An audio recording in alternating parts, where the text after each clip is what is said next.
Welcome to the Terrible Podcast with your hosts from SteelersDepot.com, where you can find all your latest and greatest Steelers news. It's Dave Bryan and Alex Kozora, always lit, talking Steelers. And now, here's Dave and Alex.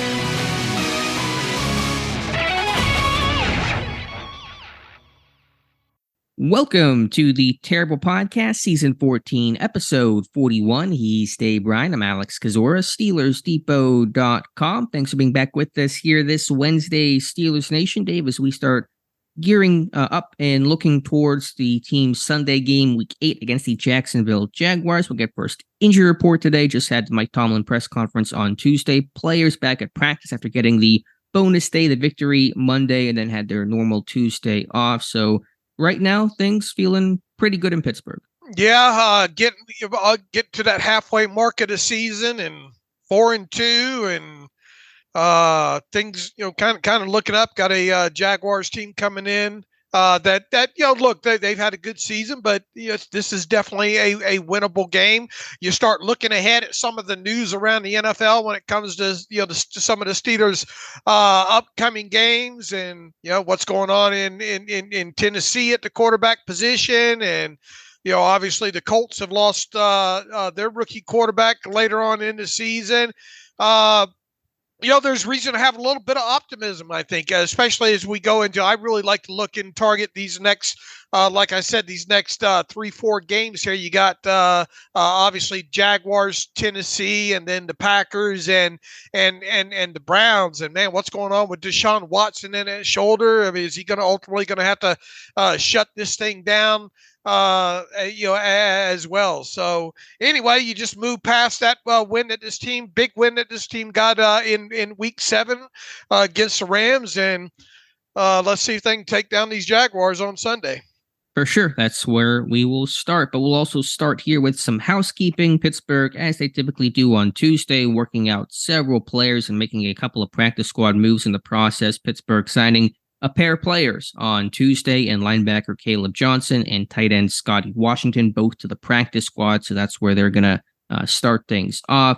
Washington has one game of experience, I believe, with New England Patriots, a wide receiver in college turned tight end. Johnson started his college career at UCLA, transferred to Miami. He was with the Jets this offseason in corresponding moves to create the roster spots for those players. Tight end Noah Gindorf and offensive tackle Obena Eze were released. And so I probably assume here there's some depth being added for linebacker with Cole Holcomb dealing with an ankle injury and with Pat Freiermuth on injured reserve. Washington being signed, that's a 1-to-1 replacement for Gindorf. He's playing Evan Ingram this week. That's why. Yeah, that's probably a good point. Yeah, he's got some like the body type, kind of that more athletic move tight end type of dude, which is how they use Ingram. So probably, as you said, good scout team preparation for him. Yeah, and I know disappointed that Noah is the tight end cut here, but we might not have seen the last of him on the practice squad. If he stays unsigned, maybe next time they cycle back around and play the Ravens or somebody with a bigger body kind of blocking tight end, maybe he'll be on the call sheet there. That's why it's dangerous sometimes to get attached to some of these practice squad guys, because they do keep in mind the injury factor. I think you hit on it with the Cole Holcomb thing, probably going to be missing him at the early portion of the week there, and then the other factors that go into practice squad is can you get somebody in there that better emulates someone on the opposition. And I snuck around on Twitter and went back and looked at a couple of there obviously not many highlights NFL wise for Scotty Washington. But you go back to some of that Wake Forest tape on him. Some impressive stuff. He's a kind of an above the rim kind of player because of that size. I think he catches the ball, high points it real well. And as you mentioned, kind of introducing him there, the fact that wide receiver turn tight end, and that's kind of fits the mold of the Evan Ingram. So probably a good player to have in to kind of work against the Steelers in practice this week. Yeah, it's a great point. It's one of those kind of subtle things about how rosters get constructed. In this case, a practice squad, scout team, you get in a quarterback that's mobile when you're facing a Lamar Jackson in a particular week, or an athletic move tight end. somebody like that can kind of give you that look. So those are kind of the minutia of how an NFL week can work. Mm-hmm. All right, Dave, let's flip now to the Steelers injury situation per Mike Tomlin holding his usual Tuesday press conference. And generally speaking, a pretty clean bill of health. The only name really of note of coming out of the Rams game is linebacker Cole Holcomb with the ankle injury, which was suffered in game. He did return to the game, although did not play a ton late in that contest. Quan Alexander getting a lot of the fourth quarter, nickel dime package snaps in that one. Tomlin saying that Holcomb may be limited early in the week, but we'll see how things go. I don't think it's necessarily a huge concern for him for Sunday, but we will monitor that because that's kind of the one thing to look at. Mike Tomlin also saying that Anthony McFarland, the running back, will be continued to be monitored on injured reserve. He practiced in full last week, was not activated off of injured reserve. We'll see if he is this Sunday, and also gave a quick no update on Cam Hayward, who remains on IR with that groin injury. The expectation, the thought is he'll be back within 3 to 4 weeks. But again, just wait and see when his window may at least open up for him to return to practice.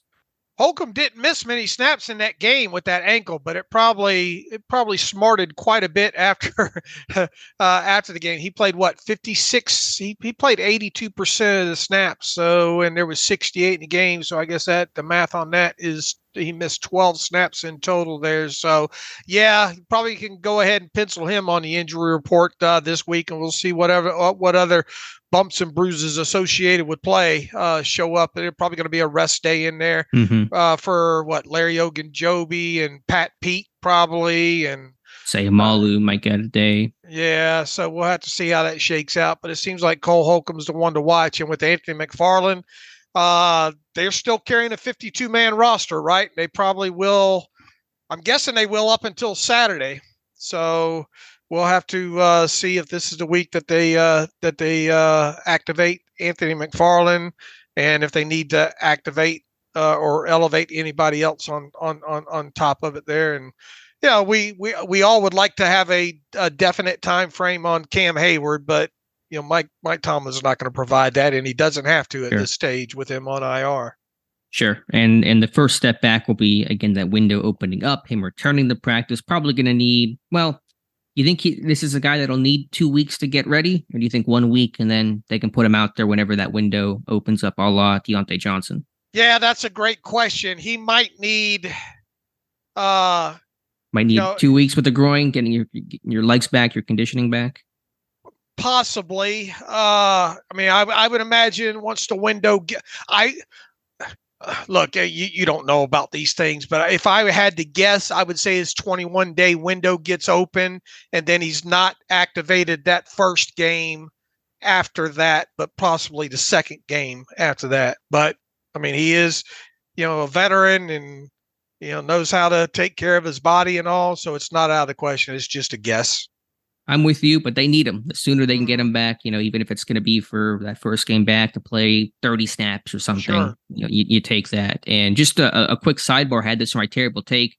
Didn't mention this, but should have had it as a footnote from this Rams game.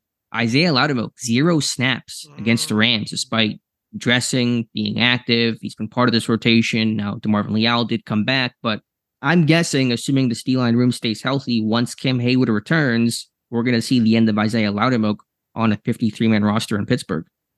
It's either him or Braden Fehoko, right? Yeah, that's true too. But point is, I think they've soured on Loudermilk, and rightfully so. He's just not really never offered anything as a pass rusher, and his run defense, frankly, has never been that great either. Mm-hmm. So it's probably going to be a defensive lineman as a reciprocal move whenever that happens. Right. So I know that's a little bit down the road there, but just want to mention that on Loudermilk.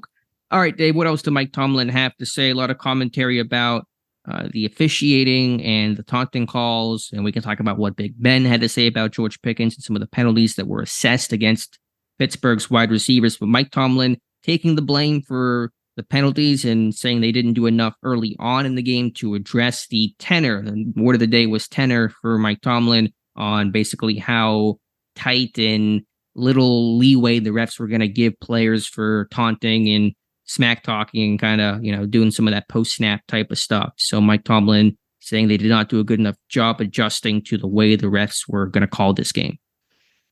I didn't look at it after the press conference. I wonder if there is a history of that crew and the unsportsmanlike stuff, you know? Well, what someone had said, it's a good point, because you've seen some of these, especially pregame skirmishes been taking place, that I think maybe the NFL was trying to crack down on some of this for this week, to try to eliminate some of that, pregame stuff that doesn't bleed over into the middle of a game where guys are really getting after each other. And also he mentioned about, because Najee was worked up pretty early in that game against the Rams, and I think Mike Tomlin mentioned something about, there were possibly a few signs there that they weren't going to tolerate a lot of that stuff. Right. I have some clips actually. I think I forget what it was. It was an early run, wasn't it? His first two of his first three touches, the first catch he had, he runs straight at the corner, like doesn't even try to get yards. He's just going after the number 14 there and talks to him a bit. And then on his second actual carry, he gets in Ernest Jones, the linebacker's face, and really starts jawing at him a good bit. So Harris was playing with an edge early in this one. That's what Tomlin is referring to. I wonder what a good question would have been for Mike Tomlin was, how, because, obviously Mike Tomlin doesn't give you a lot during those press conferences and all like that. And not to the degree of a Bill Belichick or anything like that. But, if you ask Bill Belichick the right question, you'll get more information than you bargained for sometimes. Now, usually it's related to the history of the game or position or something like that when you're dealing with Belichick. But I would have probably asked him what kind of preparation goes in on a work week when it comes to officiating crews. That's a good question. I would like to know the answer myself. I don't know. There's probably some attention paid to it generally, because even you post about kind of who the official's going to be and what they call and what their track record for the season is. There's probably an element of that, but I think also, more importantly, once you get into the game, you kind of get a real feel for exactly how this game is being called. And Tomlin citing that the refs, early on were basically making it clear, as you said, they weren't going to tolerate any sort of, extracurricular activities between players, shenanigans. There you go. And so those are probably the things you really adjust to the most once you get into a game and really see. It's like a baseball game. You get an umpire behind home plate. You really get a feel for that day, how he's calling stuff, how wide or how tight the strike zone is. That's probably where you really start to adjust things. Right. Look, and all I do when the officiating assignments come out is really, just post them on Twitter along with a link to it and all like that. Sure, but it's still good to know, and you want to get a feel for how a crew's been calling things, but you never know on a particular day how they might be adjusting, or if there was some sort of message or memo from the NFL about a particular week about what they want to emphasize, those types of things. So, Tomlin taking the blame for that one. I guess since we're on the topic, Big Ben on his podcast on Monday came down pretty hard on George Pickens for those taunting calls, and really came down hard on Mike Tomlin too, for saying essentially, how long will this continue to happen? How long will this continue to go on? And at some point, it's gonna hurt this team and bite them in the butt. So that's gonna be the thought there from Big Ben. And I want to get your commentary on that, Dave. Yeah, Ben. I mean, does this thing need to be nipped in the bud? Yes. And I would imagine there's been, a couple of extra conversations between Mike Tomlin, and Mike Tomlin didn't seem too worried about it. Once again, he put it more on just himself and the coaching staff, but there was probably a few extra conversations between, not only Mike Tomlin and Pickens and Deontay Johnson, but I bet that's covered again during a meeting this week where they say, look, I understand the emotion of the game and all like that, but we have just got to get a better feel of how these things, because trash talk is going to happen. And George obviously talked about how they antagonized them and all like that. You just got to be smarter about that stuff. Let your play be the major talk on the field. Are you as concerned as Ben is seemingly concerned about these penalties? Pickens, I think, as you pointed out, has been penalized a ton this year, last year. Is there any concern it's not a great track record so far. I mean, he does. I mean, you go back to even training camp with him showing Joey Porter that ball after that big catch. I think George is a very caught in the moment type of guy, and I think he lives in the now. So long story short, do I think that's the last time we talk about a George Pickens taunting penalty this season? If I had to bet, I'd say we'll talk about it.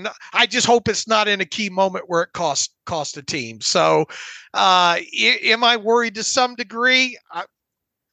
Like I said, I don't think that's the last one he gets this season. I hope it is, but I think that's who he is. Yeah, I think he's a very in the moment type player that likes one-upping the opposition and letting them know about it.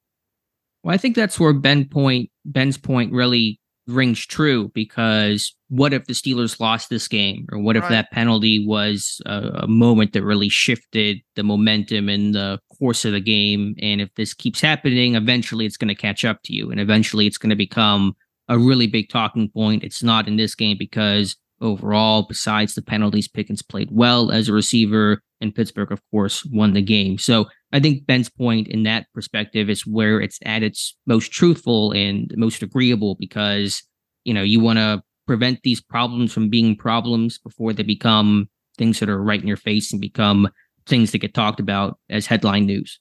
Look, I'd probably get 3 or 4 of those a game. I know you would. Like I said, these guys are competitors, and I really think George is, and I think George likes getting the best. I just, once again, I'm willing to bet a small portion of a team meeting this week is dedicated to talking about that kind of stuff. Sure. So that was, I think, a lot of the commentary to start off Tomlin press conference. What else did Mike Tomlin have to say that caught your attention, Dave?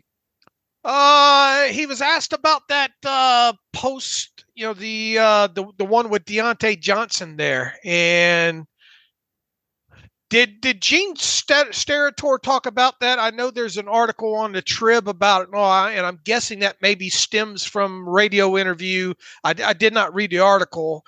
But I'm guessing that stems from Gene's usually on DVE, I think on Mondays, and has a segment on there.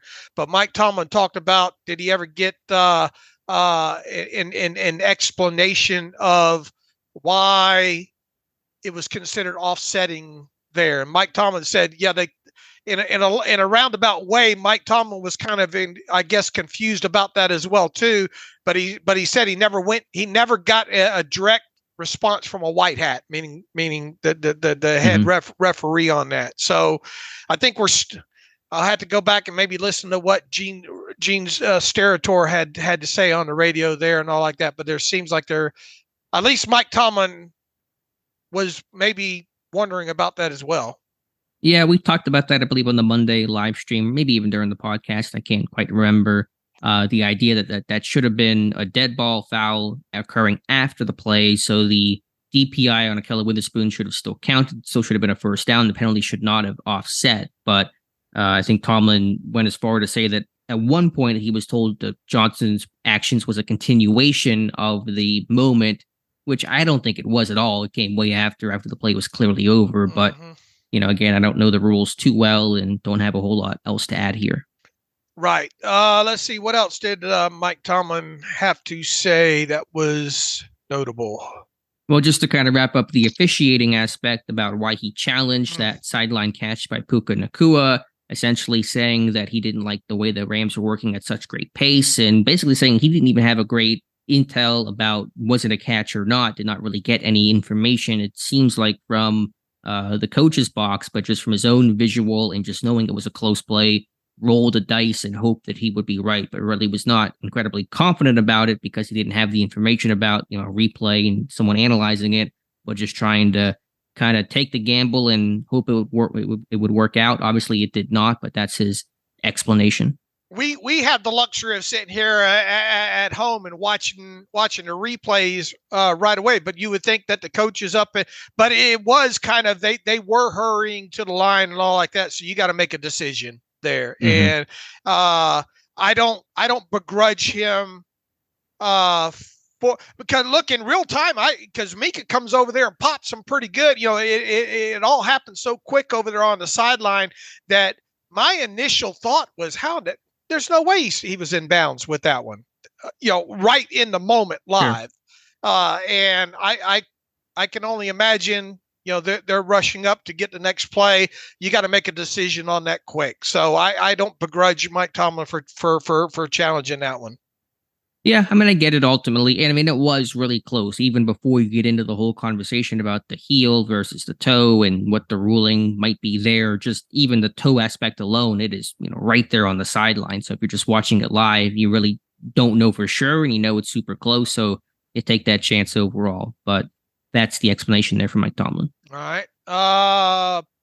What else was notable from Mike Tomlin? He says, if you remember, we moved Cam Sutton. This is in reference to Patrick Peterson and moving around more.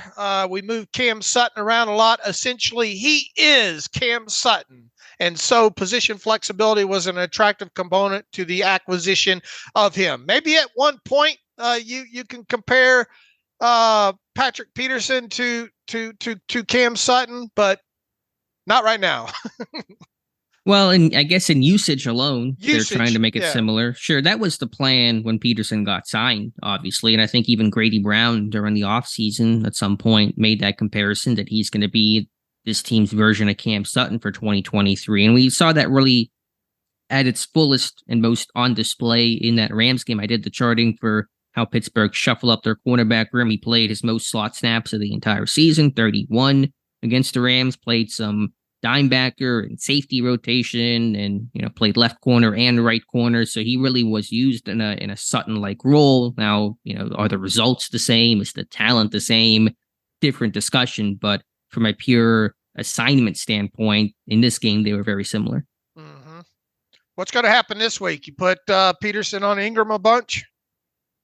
I don't know if you do that. I think you might see some Minka more or less on Ingram. You get some of those safeties on those guys. You see, Minka cover a Mark Andrews and those types of talents. But, I imagine that Peterson's going to be rotating quite a bit again, especially as Levi Wallace continues to struggle and as Joey Porter Jr. continues to ascend and pick up snaps.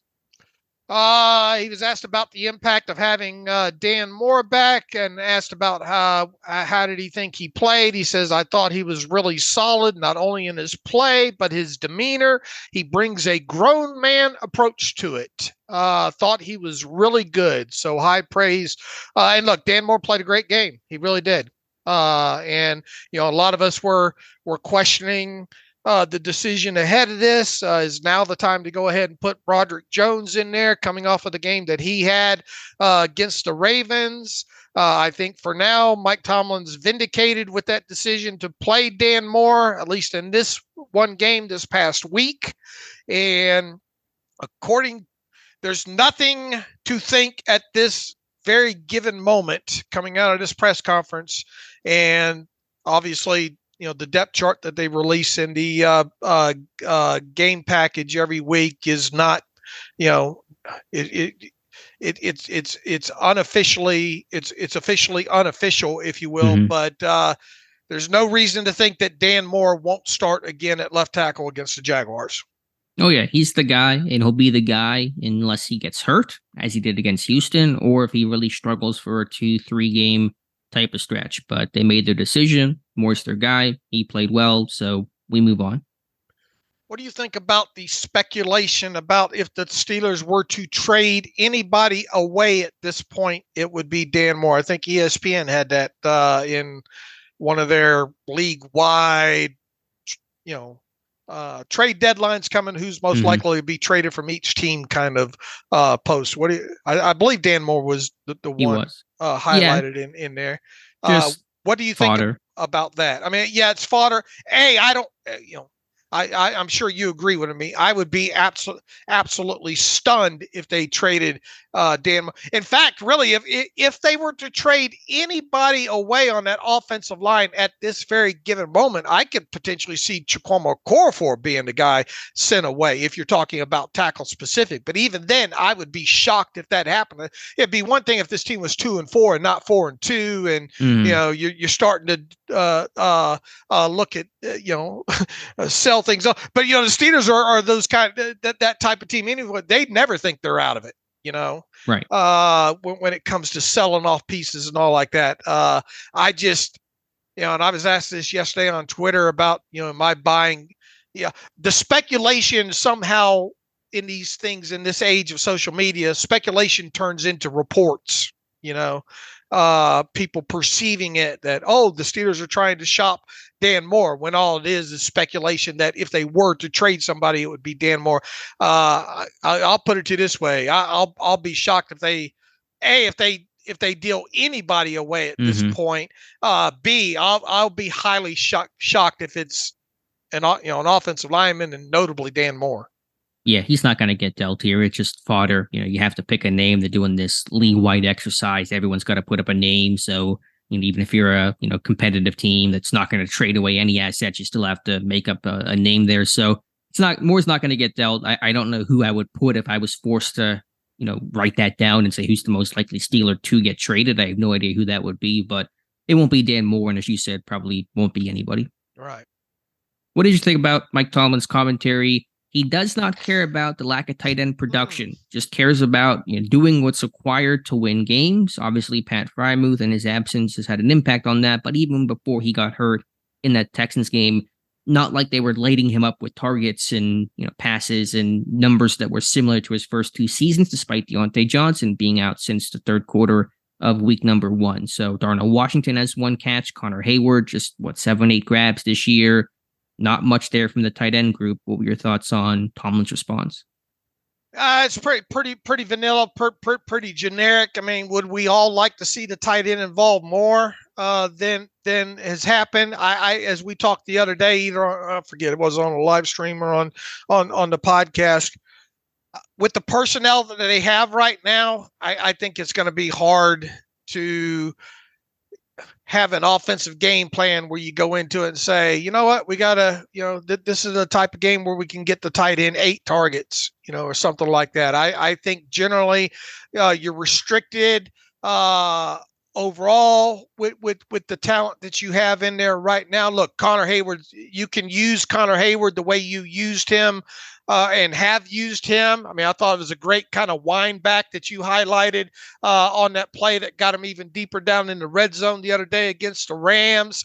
They took their shot down the middle of the field. Those haven't gone too well really since the Falcons game with Connor Hayward last year, right? If you get the right matchup and all, but if you got a team that's and you get the right look, say like a Tampa 2 where you've got somebody running down the field, either Kenny's going to have to start getting that ball out a little bit quicker and all. And look, as good a hands as Connor has, he doesn't have a lot of length to him, right? So it's not like, Can you maybe map up something and maybe try, a guy like Washington down the middle of the field once a game? Yeah, I suppose that's possible. I just kind of think that your tight end targets, whatever they are, especially until Pat Freiermuth gets back, are going to be more of your short air yard type variety.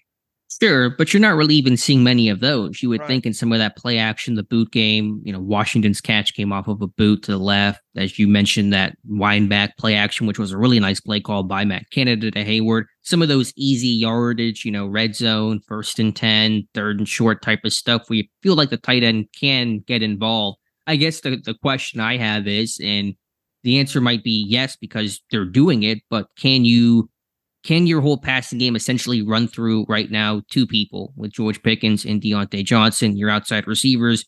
You look at this game, that's basically where all the production came from. Allen Robinson had a key catch, but just 1 reception, 7 snaps for Calvin Austin. Your tight ends, Hayward had a couple of grabs. That was about it. But, the question has always been about, can you sustain? And can this team sustain with just their 2 outside receivers? Now, granted, it was great to get Johnson back, and that was a huge benefit because of his route running and post catch ability and taking pressure off of George Pickens. So that's huge. But is that what it's going to be? Is it going to be the Deontay Johnson and George Pickens show, and everybody else is just plan Z on this passing game chart? I think it's sustainable if you can run the football.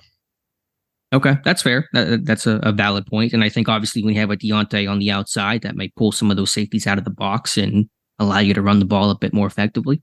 But this team isn't, even though we saw, look, I thought they did a lot better job of getting the ball in space to these guys. We saw what Pickens on a couple of slants in this one. We saw Pickens later in the second half there against kind of one of those sim pressure Tampa 2 where the linebacker from the opposite side's the one having to come carry the middle of the field, and Kenny stood in there and delivered a nice football to him running down the middle of the field. I think you got to continue try to get, when you have guys like Deontay and Pickens, either one isolated to run those kind of slants. We saw a couple of times in this game those smash return concepts with Deontay Johnson. Unfortunately, that first one that they ran in the game was negated by, I think that was the one that was negated by the George Pickens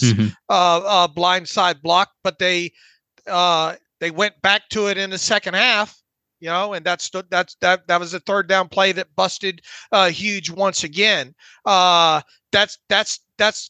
You got to see more of that stuff. Now, I think that you've got to find a way maybe to integrate a couple of more targets in for a Calvin Austin when he's on the field. You don't want the red blinking light on, oh, here comes Calvin Austin, but and thus I think you probably need to give him more another handful of snaps to go along with that. But I think to answer your question, can you get away with what they predominantly like to do, which is really an outside the numbers kind of game, those back shoulders, those deep throws, and then mix in some of these quick, get the ball in the hands of receivers in space on these slants, on these smash returns, that kind of stuff there. I think that's what they're going to have to do. And that's kind of what I'm expecting, because even though we saw the green dot show up a little bit more in the middle of the field against the Rams, it wasn't a lot past, especially past 10 yards, right?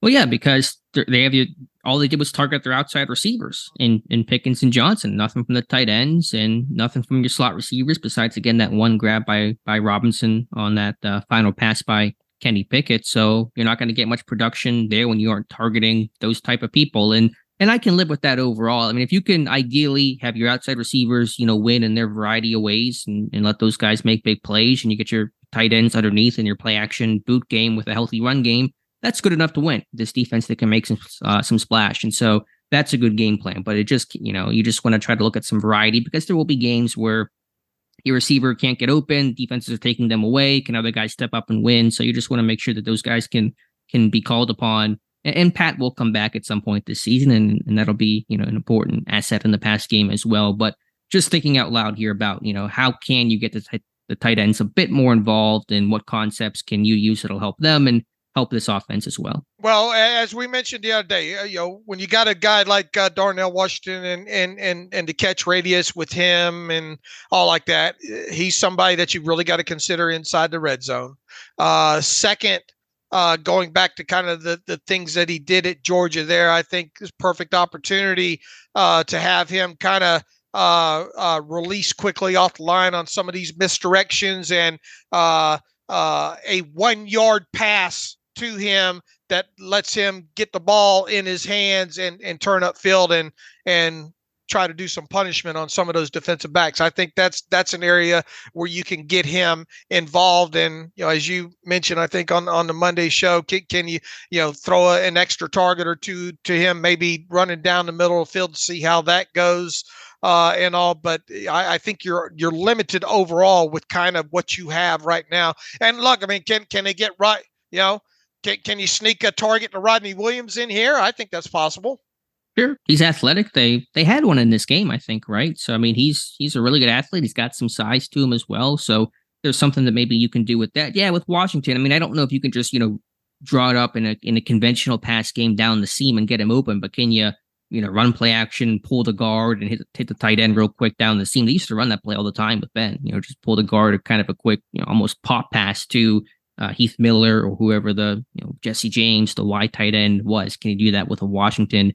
That's a possibility, but just trying to scheme this stuff up. And to be fair, I think some of these guys are more red zone type of targets. You saw Hayward get his catch down there. You saw, or that Washington is on paper kind of a red zone type of dude. And coming into this Rams game, especially, they have not had many red zone attempts, not many red zone plays, and so they have not really been able to use that package of plays too often this year. So hopefully, with more fluidity with the offense, a better run game, Deontay Johnson's return, etc., there will just be more red zone opportunities, which will hopefully inevitably create some more chances for the tight ends. Because, Pat Freiermuth only 8 catches this year, but 2 of them had been touchdowns to them in the red zone. So you kind of open up those things when you just have a larger menu of plays and more variety to work with.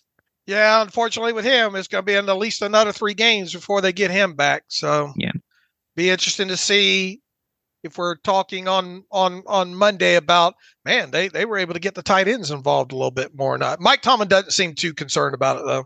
No, but honestly, I think the biggest concern with the tight end group is not their lack of receptions, but how well can they block? Can you get something from that group? Because you're kind of in this weird spot right now when Washington is your blocker, but, he's had his struggles there as a rookie. Connor Hayward really can't do those inline wide type of things. You see them in this Rams game. He's not in pass protection. He's not really chipping. His splits wider because he can't just kind of be that traditional inline guy. That Rodney Williams is not really that kind of guy either. He's a former receiver. So can you get how do you mitigate and overcome their run blocking challenges for a team that has to run the ball effectively? You talk about tight end production.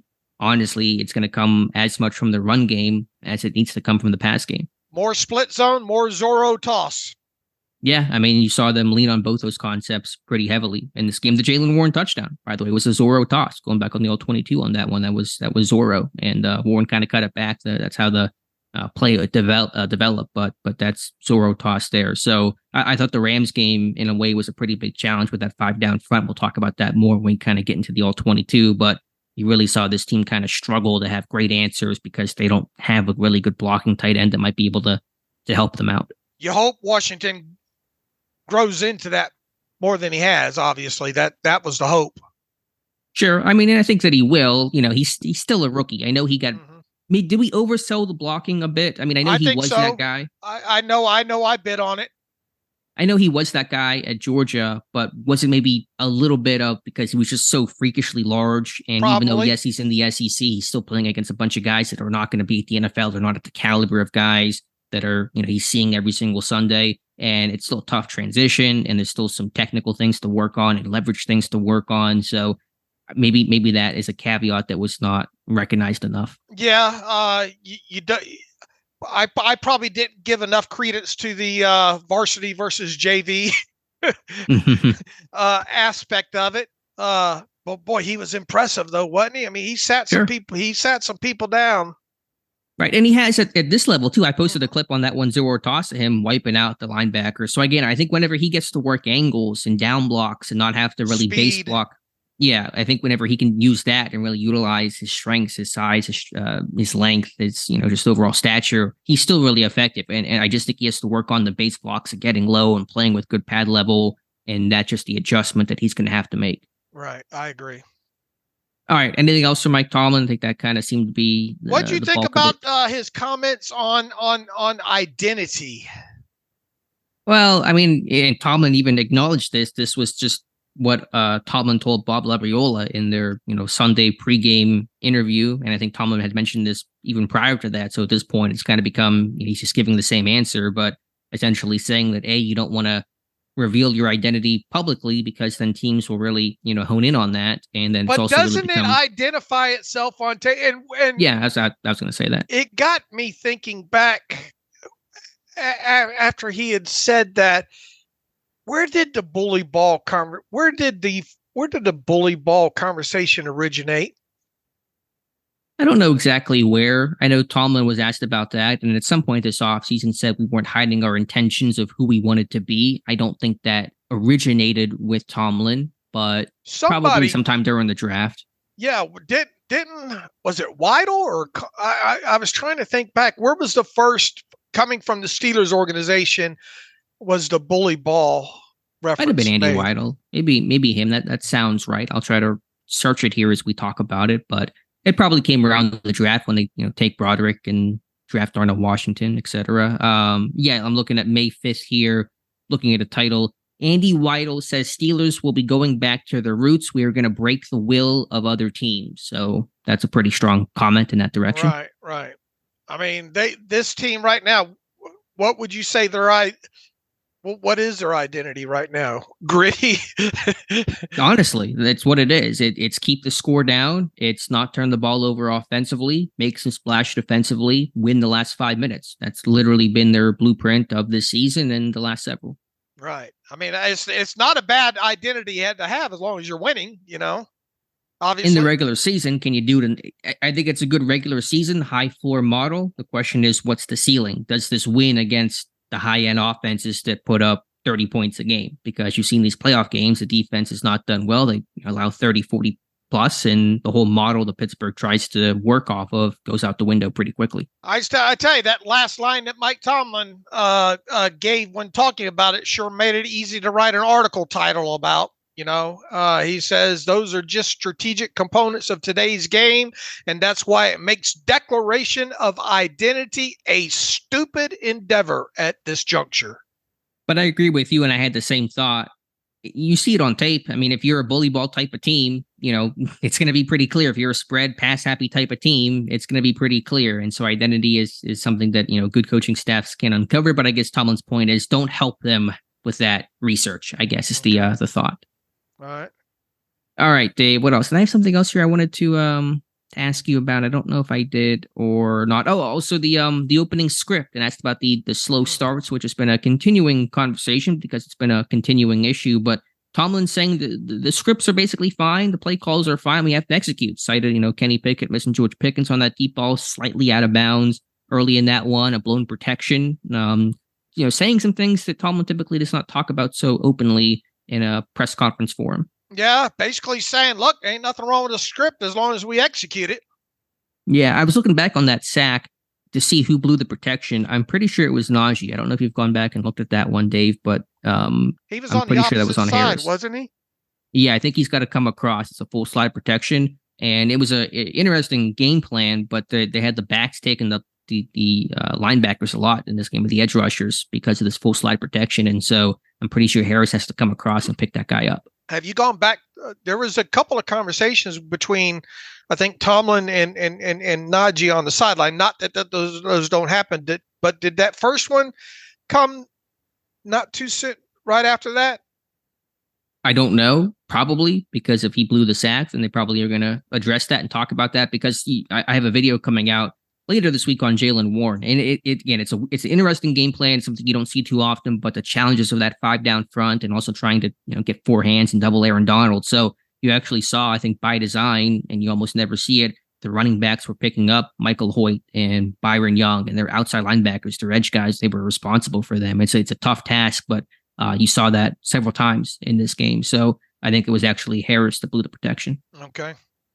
But yeah, that was the comment there. But either way, I mean, the slow starts are become so boring to talk about because it's the same conversation. Slow starts, and nothing really seems to change ever. Right. And look, I mean, they can help themselves by converting some of these third downs and elongating some of these drives, and at least getting them some of these early drives to finish in field goals or something. Yeah, for sure. All right, Dave, let's go to the All-22. Let's start with the Steelers offense. Your thoughts rewatching Kenny Pickett from the coach's tape. Has your impression of him changed either way, good or bad? I thought he was real poised overall. I thought there were a couple of throws that I would have liked to have seen him make that he didn't make. I think there was a blown looked like a blown coverage on one of those plays that he ended up going out to the to the right to, who was it, Warren, I think, where I think it was a blown protection that I would have been interested to see what he saw with Connor Hayward in the middle of the field there. It doesn't look like an obstructed view there. That's one throw that I kind of wonder that he should have ripped. The other one that we talked about on kind of that drift swirl play with that George Pickens ended up kind of short arming there.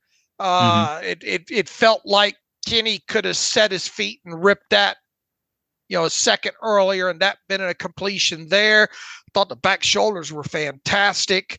I do wonder on that last one to that last throw to Deontay that Witherspoon got the PI on. Was that a miscommunication where, one's thinking back shoulder, one's thinking to continue the route up. Don't know about that one, but the back shoulders were great. I thought the middle of the field throw to Pickens against the Tampa 2 was just a great, him standing in the pocket and delivering that one. The smash return to Deontay Johnson. That looked like kind of a funky kind of pause in there by Deontay. I don't know. Although you go back and you look at the first instance of that, I guess he did kind of run that route. Pretty similar. Pretty similar overall. So it felt like, to me, we've seen him run that whip return, before, and it's looked a lot cleaner to that in my recollection. So I don't know if it's by design to kind of let the smash part of it develop in there, but regardless, on the one particular that I'm talking about later in the game there, Deontay does get some separation in that, but it's not a lot.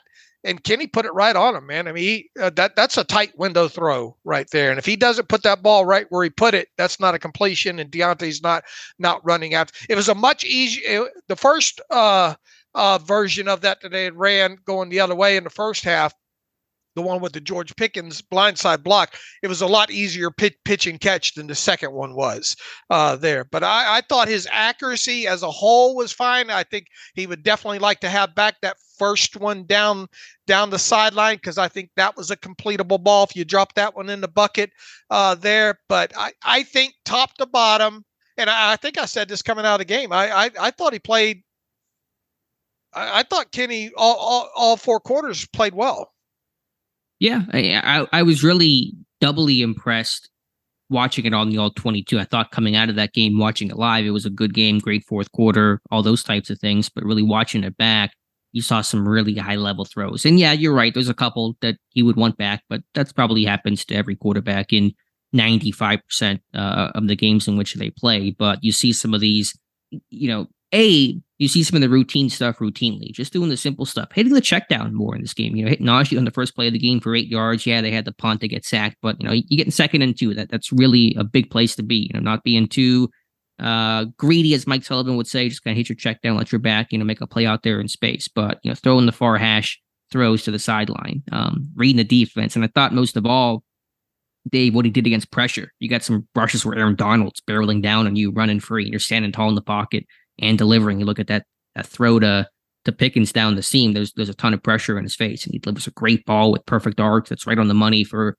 a big time play. So I've criticized Pickett for bailing on clean pockets, but I've always said, even in the midst of those comments, that he deals with pressure well whenever it's right there. He'll stand tall, he'll take a shot to make a play. It's when there's not pressure and he thinks there might be pressure, is when he starts to run around and get himself into trouble. But he is a guy that has consistently shown he can stand tall in the face of pressure, and there was quite a bit of that in this game. I thought Pickett really rose up in those moments. Yeah, and look, I mean, that first time he took that hit right to the midsection, standing in there, that was an incomplete pass over to the left side. But as you noted, standing in there on that key third down to Robinson that didn't get the first down. That if you don't have that changes the whole complexion of the final two plus minutes of the game.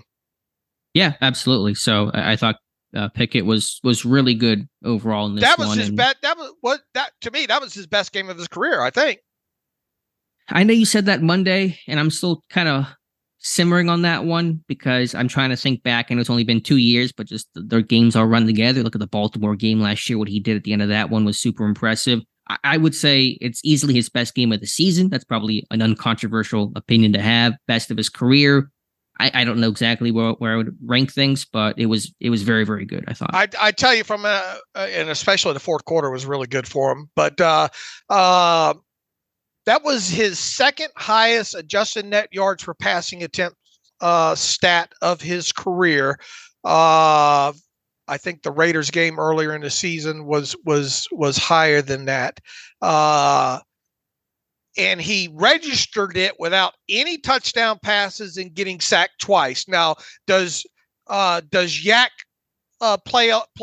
See, I'm cooking up a new stat here. It's adjusted net yards per passing attempt minus Yak. I think that's something that I'm starting to play around with now, because I mean, let's face it. I mean, you even got guys like Mahomes. What would Mahomes adjusted net yards per passing attempt stat look like if you took away a lot of that Yak? Now, it's not easy to do because you rely on a quarterback to extend a play, to put the ball in, especially on extended plays, to put the ball to guys to give them run after catch opportunities. But I think overall at its core, if you were to take away the Yak aspect, especially from a guy like Mahomes, I wonder where he lands in that. Probably still pretty good because he doesn't take as many sacks, does he? I'm not sure what his sack rate is. He definitely gets himself into occasional trouble, but I mean, I bet any quarterback related stat, he's going to look pretty okay in overall. But I mean, I get what you're saying. Yeah, Yak is a huge part of the game, and I'm not holding that against Kenny. But the stat will hold it against any quarterback. I mean, like you said, he made that great throw to Deontay on his Yak. You're, in a sense, penalizing Pickett despite him having a great Yak ball for Deontay Johnson, putting that where that pass has to go. Mm-hmm. So I get the stat. It'd be interesting just to see the numbers, but I don't think it's definitive. I don't, and I think all the stat would end up doing is telling you how important Yak sure Yak is, which we already know that anyway there. But what I'm getting at is I thought he was on target and had some very good tight window throws in this game. Good decisions overall, generally, and the fact that he was to register such a good adjusted net yards per passing attempt stat, despite not throwing any touchdown passes and being sacked twice, I think does play into the fact that he got some good Yak in this game. Which he did. I agree. So, but I don't hold that against him, is what I'm trying to say. And what we've been calling for the last couple of years, even the season before Kenny, was we've got to see this team have more Yak, and that's really in today's NFL, especially with, I think deep ball around the league's down, isn't it? That's the hidden yardage that offenses need to win games, is in the Yak game, and they got that in this game against the Rams. Yeah, I think you've seen that for sure overall. Just over the last, let me rephrase this, from weeks 5 through 7 in the NFL, Kenny Pickett is 6th in adjusted net yards per passing attempt. I know that's a small sample size for him. That's 2 games. It's 3 weeks for the NFL, but the last 2 weeks have been better. His adjusted net yards per passing attempt is 5.3 on the season. Not where it needs to be, but it is rising. It's up, I think, a half point from last season, his rookie season. So we'll see if it continues. It needs to, but those are encouraging signs that you and I nerd out about. And especially, I like to talk about the 20 game mark, right? He's coming right up on that. I think my hope is that, especially when you look at the schedule, that's why I've kind of highlighted these next 4 games is, he has taken another step forward, in my opinion, in these last couple of games. If he can take that even next baby step forward in, say, these next 4 games, I think that would be monumental for him, and I think he can do it.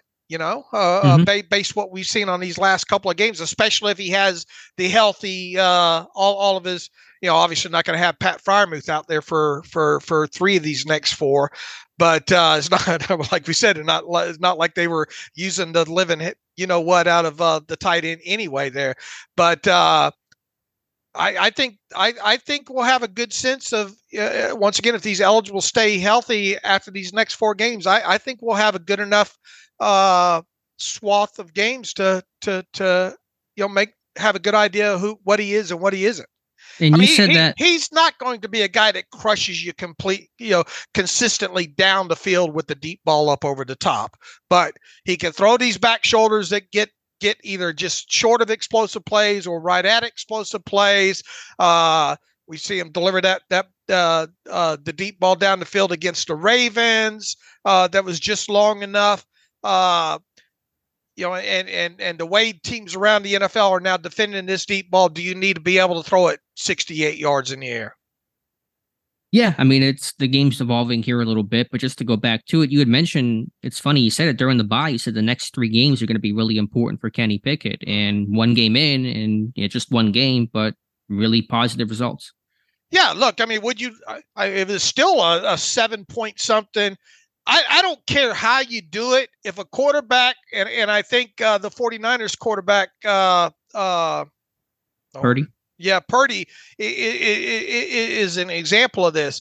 Man, if you're constantly registering adjusted net yards per passing attempt numbers of more than 7, and we know how important that. I don't care what people think about that stat or not. It's important. It means you're not getting sacked a lot. It means you're throwing touchdown passes, and at its core, it means you're getting yards after the catch. And if you're consistently putting up adjusted net yards per passing attempt numbers of greater than 6.75, you're going to win some games. Plain and simple. Yeah. And Purdy has. In the 2 games that he hasn't registered at least a 7 number, the 49ers have lost. That's a great point. Yeah. And if you have a defense like Pittsburgh's that gets Cam back, that can be opportunistic. Again, I don't think this defense has been great or even good in a lot of moments, but they are opportunistic. They do create splash. They get pressure. They get takeaways. And, failing a dominant defense, you better be able to have those components. So if you can combine those things, that's a competitive winning formula. Look, if he plays like he played against the Rams in these next 3 games, they're going to have a good shot to win all 3 of them, especially if the run game. Man, you look back and it did not feel like it in the moment, but the run game was good, man. Was it good, or was it just much better than we've seen? It was a Walmart great value Ritz cracker compared to the Walmart saltines that we've been eating.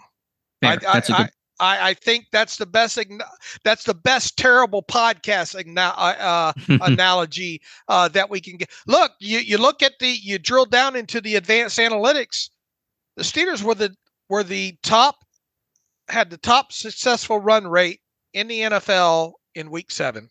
That blew my mind when you tweeted that. I had to do a double take and be like, is this Dave's real Twitter account? Has this been an imposter? But yeah, the highest run success rate of the entire week. I knew they ran the ball better. I didn't know it was that successful. I mean, obviously you get 3 rushing touchdowns. That's going to help boost those numbers there a little bit, but obviously a great number.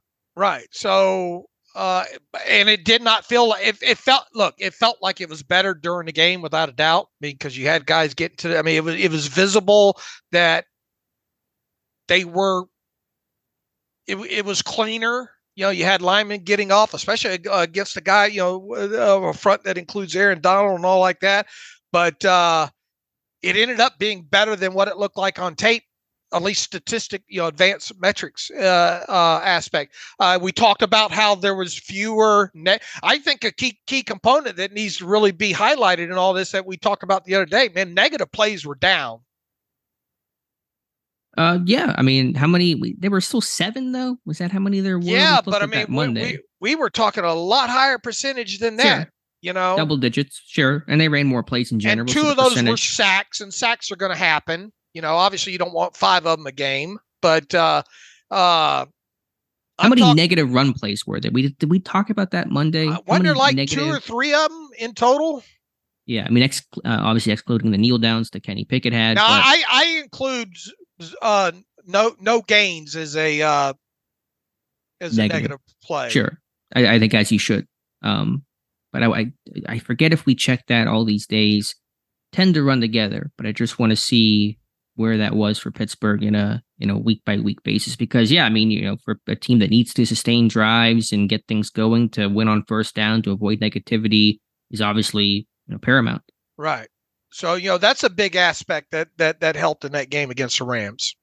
Yeah, I just thought, and I know it is intangible, but you just saw some swagger, some confidence with this O-line as they got some early wins with the run blocking. I'm watching Dan Moore. He's pretty amped up. Mason Cole looks more animated. There just was a bit more of a, we're going to take it to you mentality. And some of that comes from early runs to kind of give you that confidence to begin with. But I just thought the execution was better. The zone runs were better overall. You saw some of those pulling guards and wham plays and dart schemes, and the Zorro toss was, I thought, relatively effective in this game. The Warren touchdown came off of that. So that was, obviously great overall. All right. What else from offense stuck out to you on the All-22? I want to ask you about, and it might be hard to have this discussion without us watching the tape together. It'd be a great opportunity if we just had an NFL matchup film room where we're both watching the same play. The Najee Harris play in which he bounced. I'm going to have a probably unpopular opinion that's going to make it sound like I am just blindly defending Najee, and it's going to sound that way, but I don't think it was as bad as it looked on tape as I went back through this one and watched it. But what's your take on that play? Well, it was wiped out by a holding penalty anyway.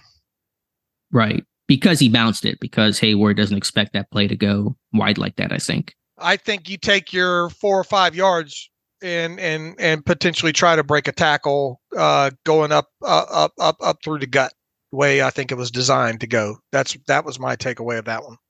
Okay. Here's because I'm trying to think about, what was, and let me pull these negative play numbers here, because I'm trying to mess around with those.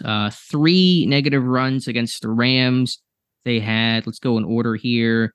They had 2 against the 49ers, but they barely ran the ball against the 49ers. They had, 9 against Cleveland. That's miserable. 7 against the Rams, 4 against Houston, 5 against Baltimore, and then 3 against... not 7 against, you said Rams. I'm sorry, Raiders. I'm sorry, LVR, not LAR. 7 against the Raiders, 4 against Houston, 5 against Baltimore, 3 against the Rams. So besides the 49ers game, which again, they barely ran the ball, they only had 3 negative runs, also including 0 as a negative in this game. So that was a season best for Pittsburgh. Right. All right.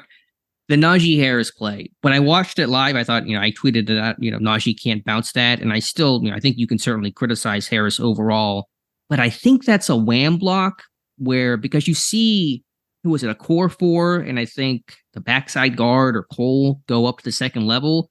And whenever you get those wham plays, they're generally designed to be run off the outside hip of the tight end, the guy that's trying to wham and down block on the D tackle. And I think that's where Harris was going. And then he saw that hole was going to get filled by the linebacker. And so he bounced it wide because he was just trying to find some sort of daylight. So I think that's what happened there. That's why that play looks so bad. Again, you can certainly critique Najee and just say, put your head down, get upfield, get whatever you can get there. But I think the design of that play was taking Harris a bit wide to begin with, and then he bounced it once he saw that initial lane was not going to be there. All right. Well, this is the one right where Robinson's coming in motion at the snap of the football from right to left, right? We talking about the same play here? I don't have I can pull up the timestamp. I don't have the hold on, let me tweet you what I have from the end zone view here real quick. I mean, it's probably it. I mean, it's the one where Najee... You think people like this because this ends up just being a talk between me and you? I mean, that's what half of these end up being. We don't have to spend much time on it. I mean, I know people will, I'm not going to convince anybody. And again, I think you can still criticize, Najee, and that's fine. I'm just trying to think about, if he what is the play call? Right. I mean, that's what I'm saying. Like, obviously, we can talk about where the hole is and all that, but like, what is the design of the play call? I think this is a wham block or wham scheme. I don't know what exactly you want to call it, but because you see a core 4 and hole work up at the second level, and they do that on those wham blocks, on that the crunch scheme, for example. Yeah, but so in other words, you're thinking, where's the crunch coming in at? Well, it's a little bit different because you don't get that true down block, but you see Washington take the 3-tech on this play, right? I mean, he's but it looks like he's trying to get into the inside of him and turn him. To me, right. He's trying to turn him to the outside. No, I think he's trying to turn him inside because the ball goes off his outside hip on those run plays. You think about those wham and those crunch plays. Where does the ball go? It goes off the outside hip of the tight end on that wham or down block. Okay, but how many? Obviously, you want design runs to go to design gaps, right? And a man blocking scheme, yes. Right, but even within that, it's up to the back sometimes to read it off of that. And right as he's getting that handoff from Kenny on that situation, to me that screams B gap. Sure, no, I get that. I'm not trying to really excuse it. I'm trying to explain. Because it looks really bad, and you're trying to wonder, how did Najee have such a bad read on that play? I'm just trying to think about, okay, what is the play call? Where is the ball designed to go? Because that's going to be the back's first inclination of where to start running to, what hole to look towards. So I'm just trying to get in Najee's head. And doesn't he have to, is it, the primary read probably going to be the Washington block there? Yeah, he's running off. I think the design is to run it off the outside hip of him, yes. And Washington at the snap's losing that block, right? He doesn't have a great handle on it. I mean, he's trying to, he's kind of holding his own there. It's a tough block on a defensive tackle like that. Sure, but I think you got to read that because Najee is looking to his right there. Right, because I think that ball ideally is supposed to go off. Because when they run, if you pull up any other wham blocks, where does the ball go? It goes off. They don't run it into the B gap.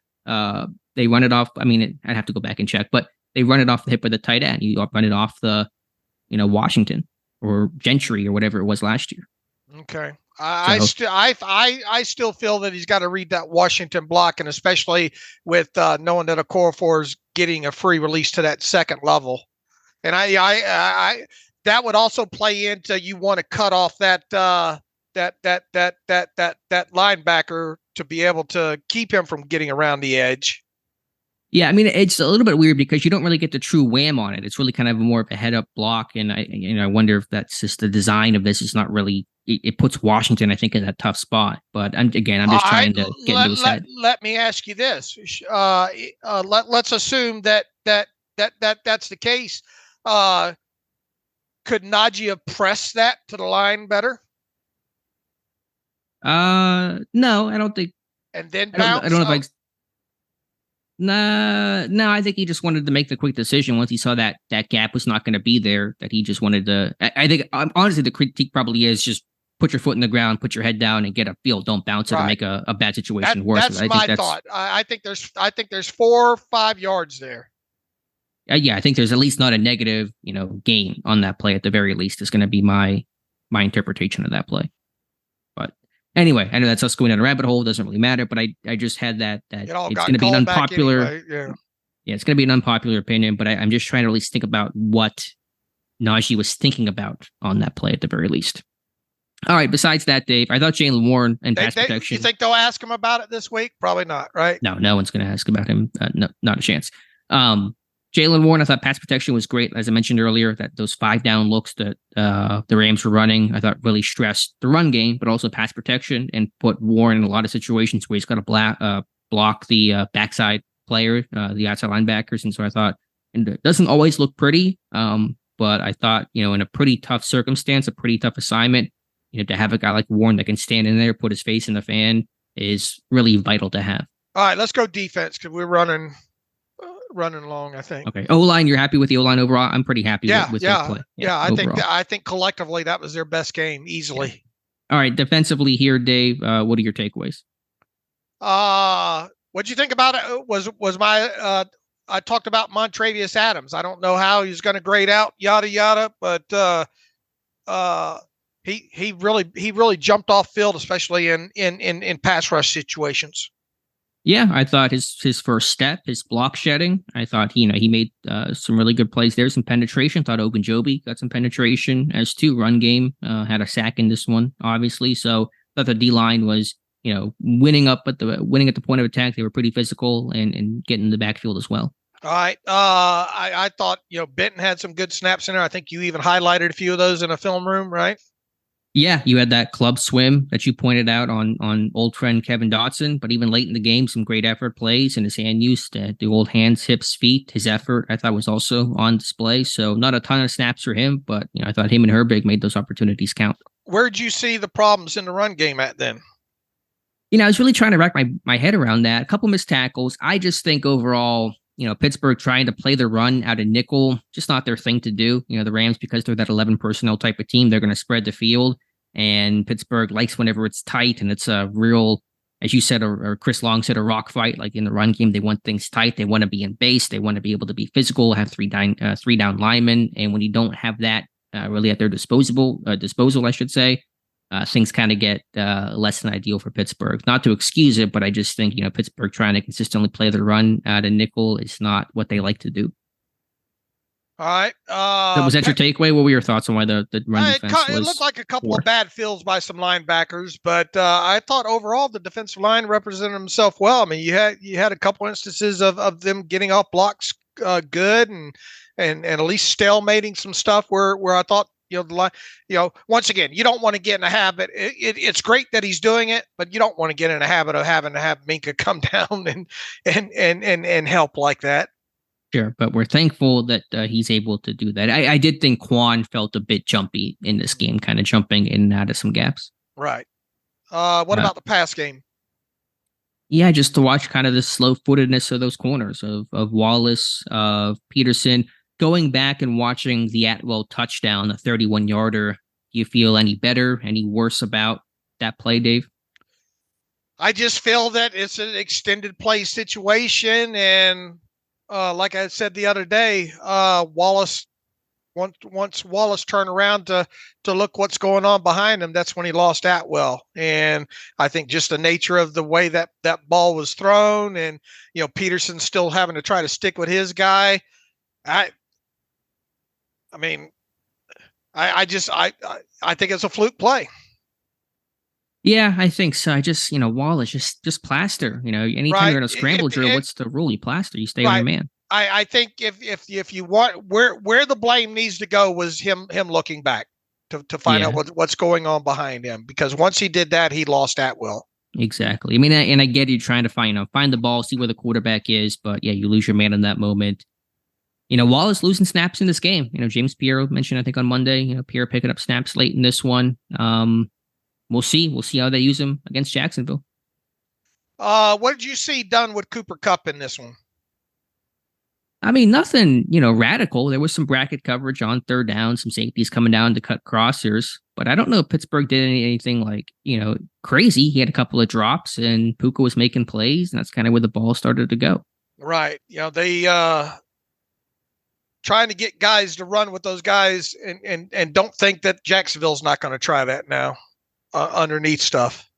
Sure. I mean, they have, I think, some really talented receivers, some great athletes there, so they're going to do similar things, I bet. I think on paper, their offense looks kind of similar to the Rams. What else stood out on defense in All-22? I mean, those were kind of the big things overall. Again, marveling at the TJ Watt interception. What about the Joey Porter Jr. tackling? Yeah, I think we talked about this in the summer in training camp, dropping his eyes too much and not seeing what he hits. And you're going to miss tackles that way. So you gotta see what you hit there, Joey. All right. Any other final thoughts here, Dave? No, I think we hit most of it. You just would like to see them get stouter against the run and then protect better against that underneath crossing game. Yeah, for sure. So you saw actually Joey have that great breakup on the Kua on a crosser. So he defends the cross. You see the other guys start to struggle to defend the crosser. Yep. All right, Dave. Probably going to see him play more. You should see him play more than 50, 60% of snaps against Jacksonville, I would think. Yeah, he's going to be. I mean, they have a rotation going on, but he's going to primarily play left corner and play. I think basically he played in some base, but should at least play in every basically nickel snap and every dime snap. So that's going to give him probably a good at least 70% of the snaps right there. All right, we're ready to get to some emails here. Yeah, let's get to some reader emails and close out today's show. From Scott, do you think future opponents will employ similar strategies, double, triple teaming, chipping, etc., as the Texans and the Rams successfully did to minimize TJ's impact as a pass rusher? TJ recently said he may play on the right side a little bit more movement going forward, but he's also previously stated he's not as comfortable on the right in terms of muscle memory. If future opponents can minimize TJ's impact as a pass rusher, would have to think that Highsmith has to step up even more and get splash plays and turnovers this defense relies upon to win. What are your thoughts on this, given that TJ given on that as TJ goes, so do the Steelers? Well, look, I mean, without a doubt, would this team be 4-2 without TJ Watt? Probably not. No, they would be 2-4 without TJ Watt. Here's the thing. I mean, TJ, there were a couple times he had 2 tight ends on him. Yeah. They are wanting to make him go through as many bodies as they possibly can, and why wouldn't you? Within that, Highsmith's playing well. He is. He's not TJ Watt. He's not at that level, but I mean, he's had a good season. He's made impact plays. I mean, to the question, the Rams and those teams have done that. Every team has done that to TJ Watt, though, for the last 3-4 seasons. What these teams are doing are not new. Buffalo, I thought, was really good at some of their chipping and wing alignments to disrupt TJ Watt. So none of this is radical, or no teams just started to think about doubling and chipping and giving TJ Watt a lot of attention. But the question does become, how do you try to, change that chess game and take that next step? And Watt's talked about, and played some right outside linebacker in this game. I mean, I wrestle with that, though, Dave. Yes, he's seen the attention. Yes, should this team be more creative with TJ Watt, move him around more? You see, teams that have Garrett and even Max Crosby's playing a bit more both sides. But also, despite all that attention, all this guy's done is just get a bunch of sacks. Like, he had 8 sacks in 5 weeks, despite getting all the attention that he got. So he's still been producing at a crazy, absurdly high level, despite all the attention. So, is it really broken to be fixed? I guess is the question that I have. Plus, he does such a good job, even when having those bodies, of reading the quarterback and those Watt swats, right? 100%. Of knowing when to just stop and read the quarterback. And I, especially with obviously the league being predominantly right-handed quarterbacks, you want him seeing that quarterback's face. Right. Plus, run defense to that side. Teams run that way a bit more often than the left side. That's valuable to have. So, listen, I've thought about the idea. I've had the question internally of should they move this guy around more. My first instinct is to say yes, because anytime a guy's getting that much attention, you want to put him in different places to force offenses to account for him. But again, the production's been there. Plus, you're playing more into their hands anyway, I think, because teams probably want him moving around more. You think they want him moving around more? Yeah, because I think he's obviously more effective on the left side. I think that's it. That's his game. Maybe. I mean, I also think about, if you move him around, now somebody else has to move around. Right. Are there unintended consequences of those things? So maybe there's actually an impact there negatively. I don't know. I mean, we may see TJ move around a bit more, but I think we will see it probably to the degree that we saw it in the Rams game. And now that your charting's done, how many total times was it that he was on the right side? 3. 4? It was 3? 3 times. Yeah. Okay. You're probably going to continue to see that. Sure. You probably will. Although, how much value really is there to get 3 random snaps on the right side? Does that really change the equation too much? I don't know. I guess maybe a little bit. Something else for them to think about. How does Highsmith drop off moving sides? Yeah, again, that's the unintended consequences of it. If you move one guy around, you got to move the other guy around, and can he do that as effectively too? So you really have to evaluate more than just TJ, but how does it impact the other guys? And, can Herbig do it? And can Golden do it? I mean, those guys can, and Herbig did, but you got to think about more than just TJ when you talk about, changing his assignment or alignment. Look, he's still making plays. Within all this is the fact that he's still making plays. And as you noted, this is not new, the way offenses are attacking TJ Watt. 100%. Xavier Robinson writes in, do you think it's more likely the Steelers make a trade next week if they win this week or if they lose this week? If we do make a trade, I think we should go after a slot wide receiver or another DB. He says the defense is still much better than the offense, and another weapon that could separate could help offense immensely. If the Steelers do make a trade, what position would the two of you want them to trade for? All right, kind of a layered question here. First and foremost, I don't think a win or loss in week 8 will escalate or de-escalate any of this when it comes to a trade. I'm not saying that a trade's not going to happen. I've learned over the years not to speak definitively like that, but from where I sit right now, I will be quite surprised if they make a trade. If they did make a trade, I don't think it would be a slot wide receiver or anything like that. I think it would be for another cornerback. But even that, I don't see it if the right opportunity presents itself where you can rob somebody of a young player on a lower salary, could it happen? Yeah. I think they're standing pat, and I don't think a win or a loss, whatever the outcome is against the Jaguars, is going to matter one iota. Because once again, I think this team doesn't care where they're at. I think even if they lose, I think that they're going to still perceive themselves as being in the thick of this thing, which they will still be with 4 AFC North games still remaining on the schedule. So I think you got to throw out the talk about win or loss, and does that matter? Would you agree? I agree. I think the mentality is we can compete, we can win, and that will not change regardless of outcome against Jacksonville. Xavier wants to know if they did make a trade, what position would you want them to trade for? I think it's easily cornerback. The question just becomes who that cornerback is. That's a much harder question to determine. Right. If they did make a trade, I could visualize it being for more pedigree, younger cornerback. Right. And have you thought about any names the last 2 nights? Not that I've spent much time on this, but spent 10 minutes just kind of going through depth charts. Have you thought about any names besides Patrick Surtain, which everyone talks about? He's not going to get dealt. And I guess Jalen Johnson in Chicago. Have you thought about any other names that might make some sense? No, I have not. I've thought about a couple, and again, I'm just kind of doing some research. Should I spoil one name right now that I think actually might make? And again, I've not studied this intently, and I'm trying to pull up some data here. But can I spoil one name for you right now? I mean, have at it. It's just going to show up on the internet once you do. I know. Well, you heard it here first. If you see someone else write about it, maybe I might write about something here closer to the deadline. How about CJ Henderson of the Carolina Panthers? 25 years old, last year of his rookie contract, 5th-year option's been declined. He's got some pedigree, Florida guy, played some football for them, young guy overall. I'm not saying he's going to be the cure-all. I'm sure the Panthers are willing to sell some people right now.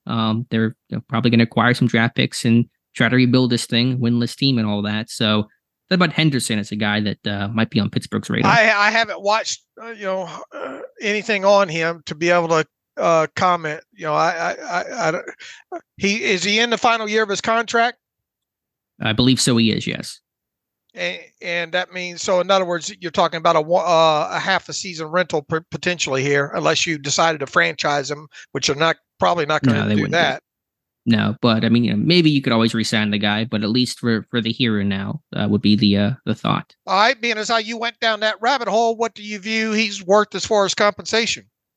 I mean, it can't be that much overall. I mean, I'm just kind of going to spitball a 4th, 5th round pick. I'm not giving up anything higher than a day 3 selection for a guy with his contractual status, and it's not like he's an all-star type of player. But I always look at who's the young guy who's got some pedigree. Has he played on the right side with them?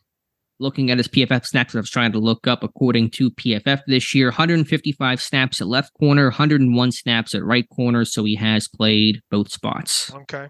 Which is important, I think. I think you're probably looking for more of a right corner because Porter is primarily your left cornerback. But let me look at what Henderson did last year really quickly to see what his snap count was there. I can look at that.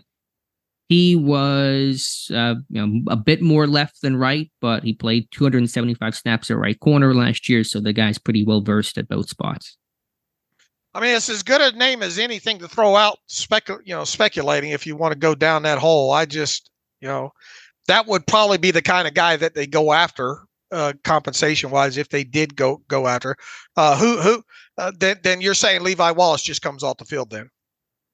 Yeah, likely comes off the field. Yes. All right, and then to make room with it for him, then probably I guess Rush will have spent the 3 weeks, or will he have spent 3 weeks on the roster come that point? He might not, depending on when you do it. I mean, again, it could be, who knows how I'm not worried about the corresponding move at this particular moment. Injuries could take care of that. I worry about that stuff. I know you do, but let's, if I get the Henderson thing right as a Hail Mary, then I'll take my victory lap and I'll worry about the corresponding after the fact. I mean, maybe they want to keep Rush around. So I don't know for sure, but that's just one name that just kind of, to me, I was trying to see if Pittsburgh had any interest in the pre-draft process, but that was the COVID year, so you don't get the pro days, you kind of don't get that kind of stuff where usually we can try to Blues Clues it as easily. It doesn't really apply here.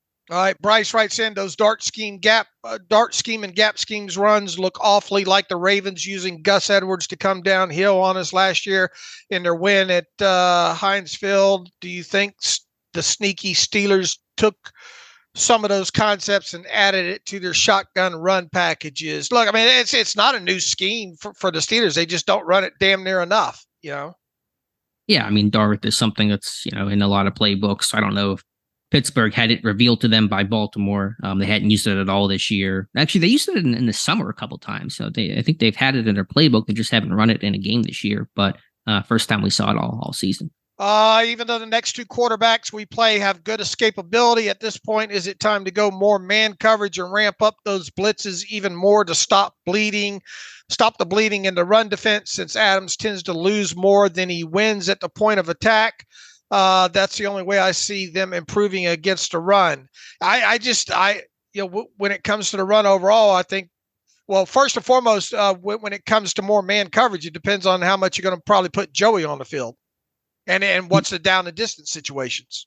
Yeah, there's a lot of variables in that, who your personnel is. You said down and distance, who the opponent is, what their personality, what their talent is. I think to man up against Jacksonville might be tough to do, Dave. They got some talent there. Ingram, Kirk, Ridley, obviously, ETN out of the backfield. You're going to mix up coverage. You're not going to be just one thing, but playing a lot of man against Jacksonville, I'm not sure about that. Trevor take off of that football too. Yeah, that's a good point. He's mobile, so maybe not the thing to lean on too heavily in this game. I mean, you can also do.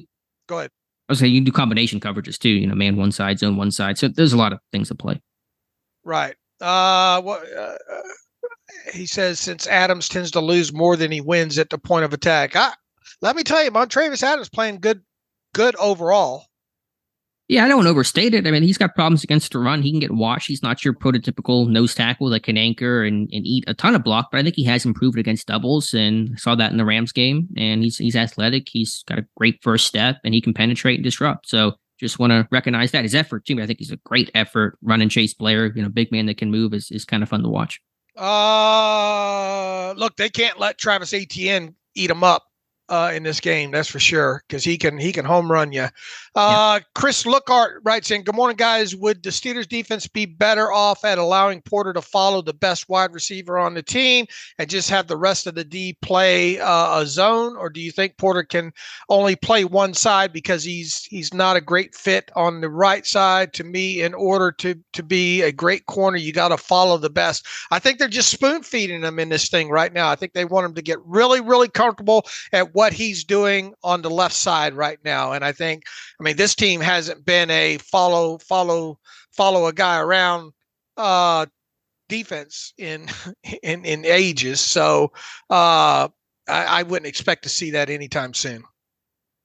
Yeah, I mean, can you play man just with one guy and zone the rest? Not as a long-term thing. You can mix that stuff in. Again, it depends really as much on formations and personnel groupings. 3-by-1, you might be able to lock the backside and play man coverage there, and something else 2-by-2 might be harder to do. So there's a lot of domino effects there that have to be accounted for. But I mean, he's primarily a left corner. He's played some right corner. He played some right corner against the Rams, so he's not just a left corner, but it's a side he's more comfortable on, and so you try to keep him there as much as you can.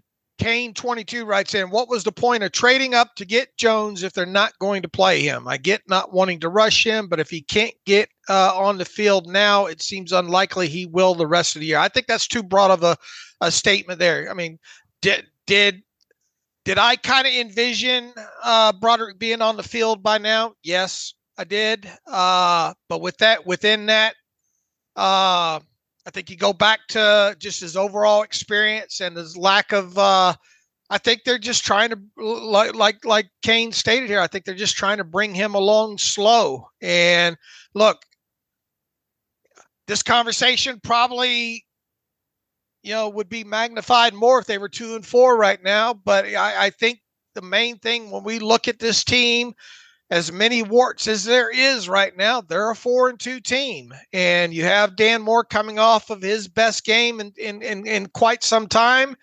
You're not going to sit him down after this, especially the offensive line having their best collective game right now. I mean, no, look, we get it, and at this point now, with him playing 0 snaps, what was the stat that we had? You have to go back to Cameron Hayward was the last time, not injury related, that a first round draft pick of the Steelers has not played X amount of snaps.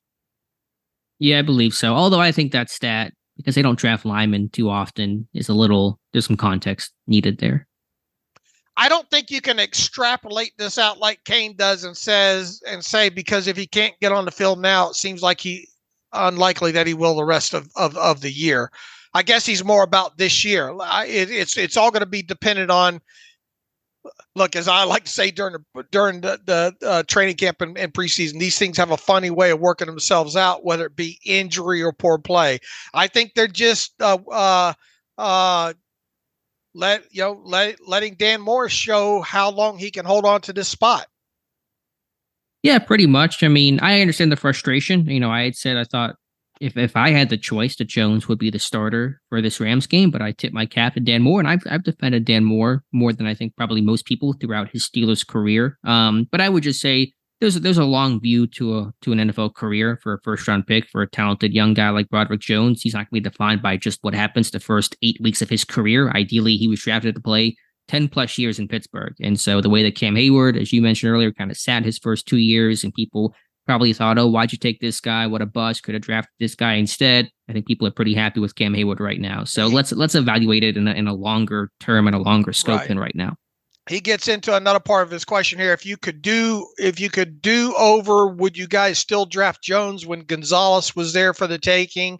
This team needs another top corner in the worst way right now. Both Smith and Jigba and Flowers were there. If you wanted another top wide receiver to help pick it out, he says, I'm all for stacking the O-line, but can you afford to have a top 15 pick not be a starter? Well, I think it boils back to what's your record right now?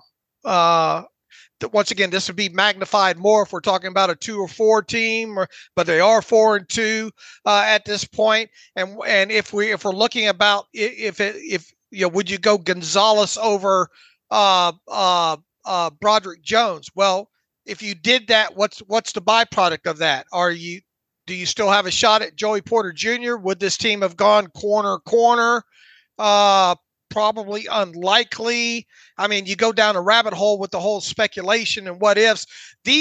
Look, right after the drafts are over every year, we do that fun little exercise about, redraft and all. And that's just fun to do.